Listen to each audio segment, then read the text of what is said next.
Bruce. I'm Glenn. And we're BruceGlen.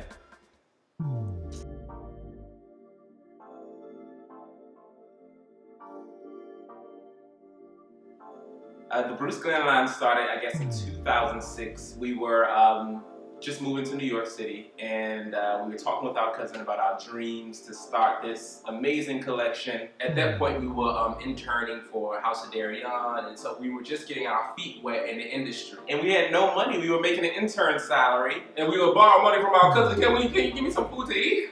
And he would tell us that we needed to start the line now, which seemed impossible because we didn't have any money. What are you talking about? David, we don't have any money to start the line. He says, listen, I know you think you don't have any money, but you gotta start this line right now. You can do it now. Okay, all right.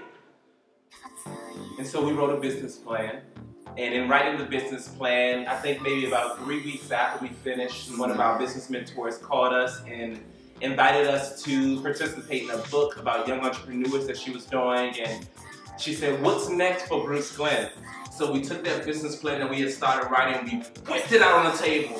She says, oh my goodness, you're so passionate about this. This seems so great, such a great idea. My goodness, I love it.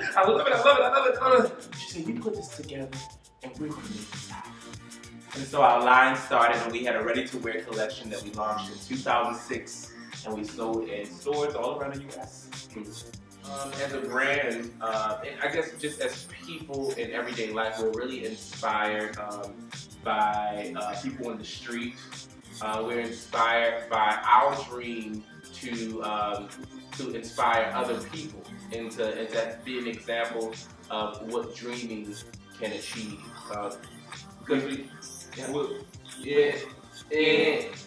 We've always loved fashion. I guess I was talking to someone yesterday and I was telling them that when we were young, we used to make paper dolls.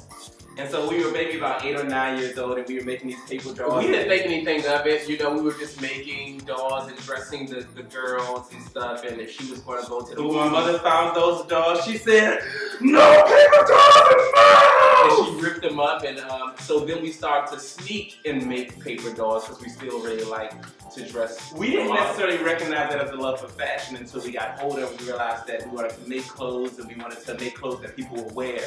And so I guess we've just been inspired by our love for fashion, our love for seeing people look good and colors, good. Texture, and art in general, I think inspires us. I guess our design process, I don't know how unique it is in comparison to other designers. Well, the sad thing, and sometimes I feel a little guilty about this, is that we don't really know what's going on in the world of fashion the way I think a designer should, simply because we just don't have time to research it. So really when we start to design, it's whatever feels good to us. We usually take trips to some fabric stores and we pick fabrics that we love and things that really just catch our eye, and we get together and we put them all together, and the design process really starts with the fabrics for us.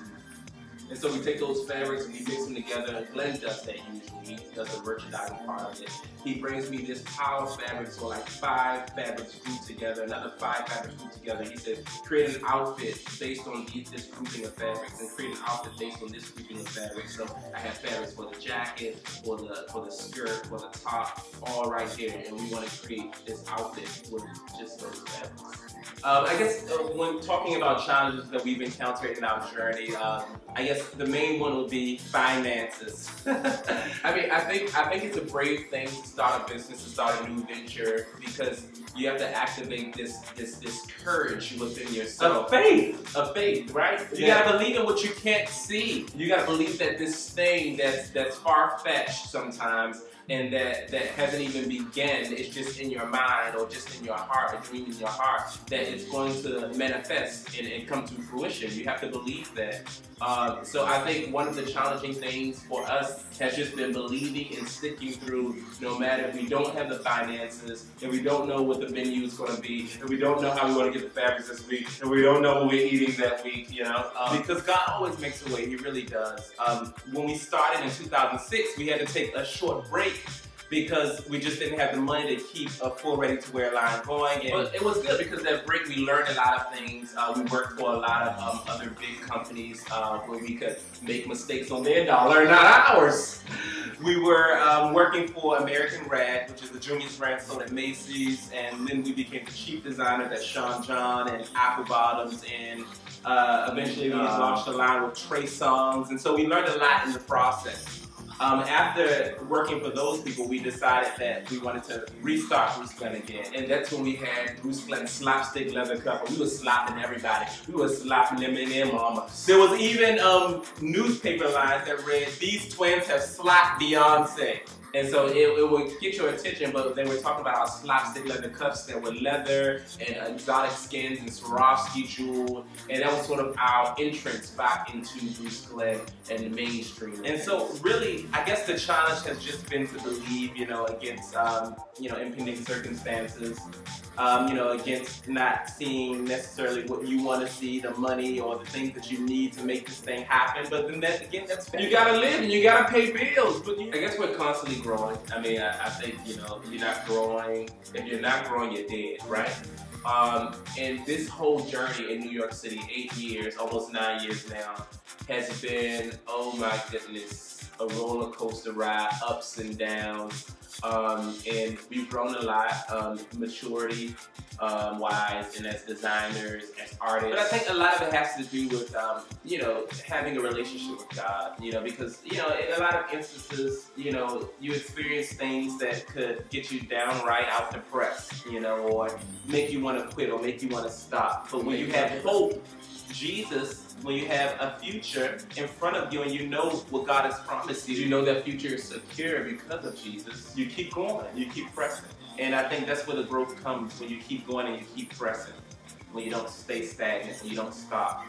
The minute you give up and sit on your couch and eat potato chips and rum raisin ice cream, you know, that's the minute you stop growing. But I think when you can sit on your couch and have rum raisin ice cream and potato chips, but yeah, but don't do it for two nights, and then 3 nights, and then 4 nights, and then 5 nights, you know. Have your one night, okay? I always tell people, I always tell myself, have your minute, have your hour, have a day. But if you go more than a day, I'm gonna smack you.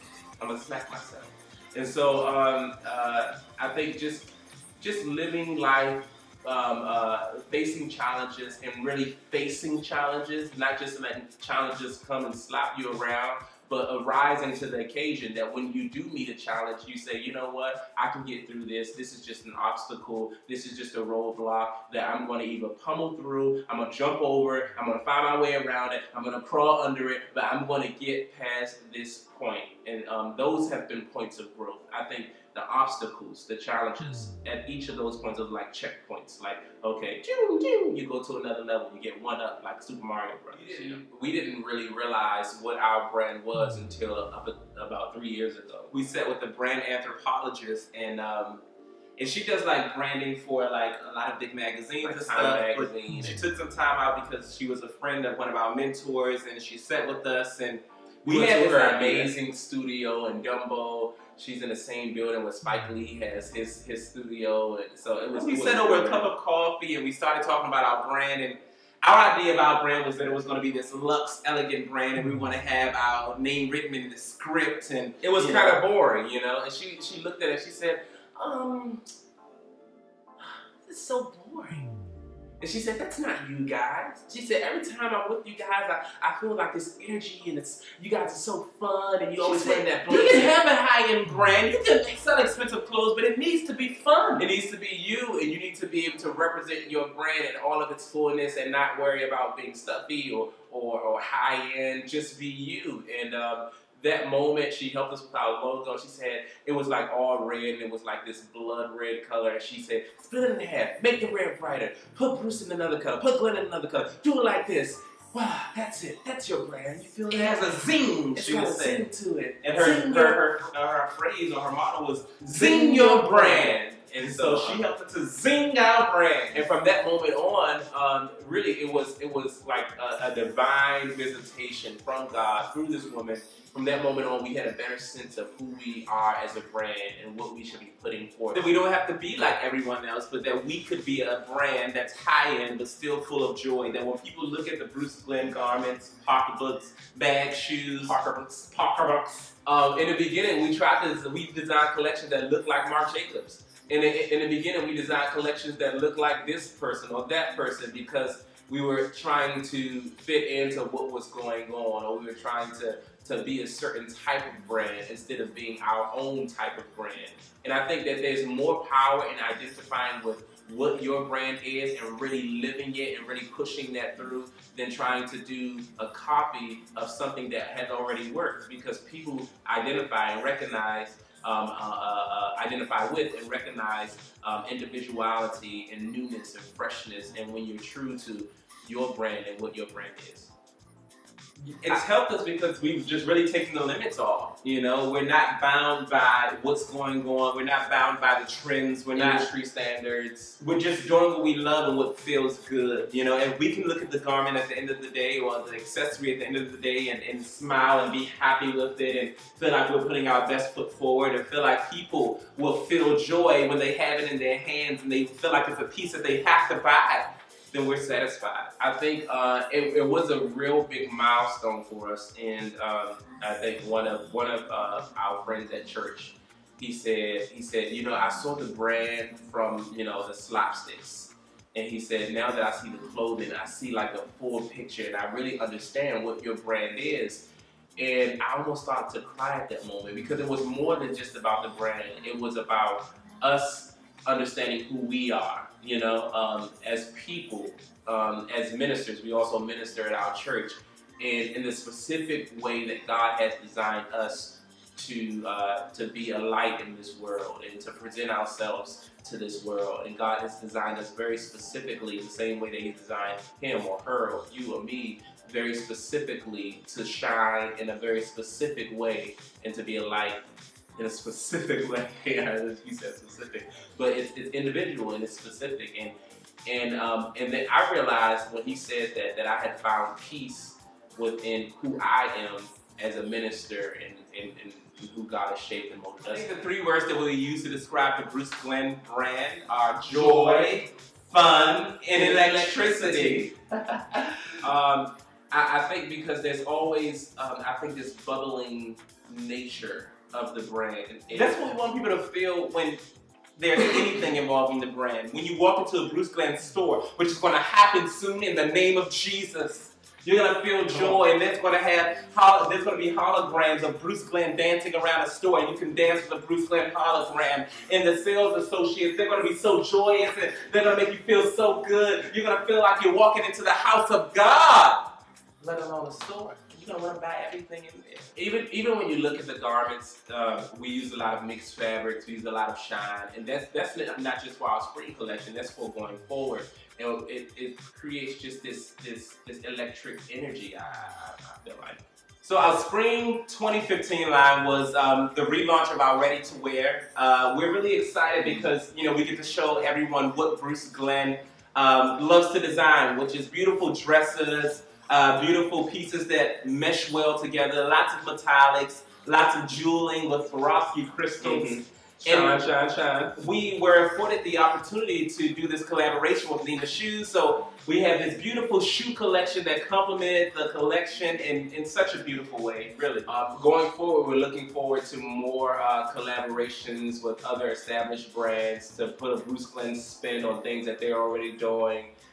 We are going to continue with the fall collection and the spring collection. We're talking about a menswear line that we're going to do for September of next year. So we're really excited about that. So, I mean, our goal and our dream has always been to be a lifestyle brand, which means a brand that just takes over the whole world, that you get BruceGlen toothbrushes, you get BruceGlen bathrobes, you get BruceGlen slippers, you get BruceGlen hair nets, I don't know, BruceGlen hair weaves. Maybe not the hair weaves, but you understand, we're a lifestyle brand, and you know, we really feel like in this year in particular, we've had the opportunity to sort of venture more into that dream, because now we have shoes, we have bags, we have accessories, and now we have a ready-to-wear line. One of the things that one of our mentors, upon our first meeting, it's actually one of our pastors at our church, who's more like a dad than a mentor. The first time we met him, 8 years ago, when we moved to New York City and we were invited to our church, we walked up to him and he said, "What do you guys do?" And we said, "We're fashion designers." And he says, if you are going to be a fashion designer, he said, I don't know, I usually don't do this. I'm not usually like on the internet researching. This is 8 years ago when it was a little less common. He says, I stumbled upon a website. And it was a designer. Who was his name?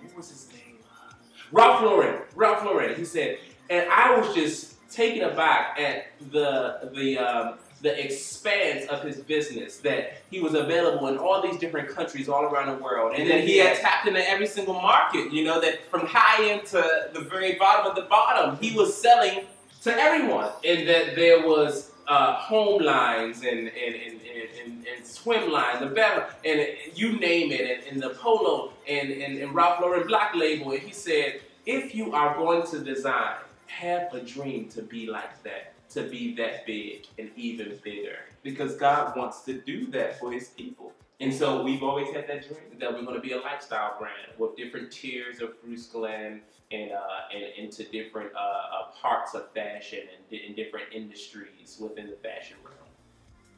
This is Bruce, and this is your boy Glenn. And we're BruceGlen. We just sat with Makadrez speaking about our spring 2015 ready-to-wear launch, our shoe collaboration with Nina Shoes. Listen, in this interview, you're going to learn how to dream and dream big and press forward and push through any obstacles to see your dreams come true. It's like Makadrez always says, it's not a phase, it's a lifestyle.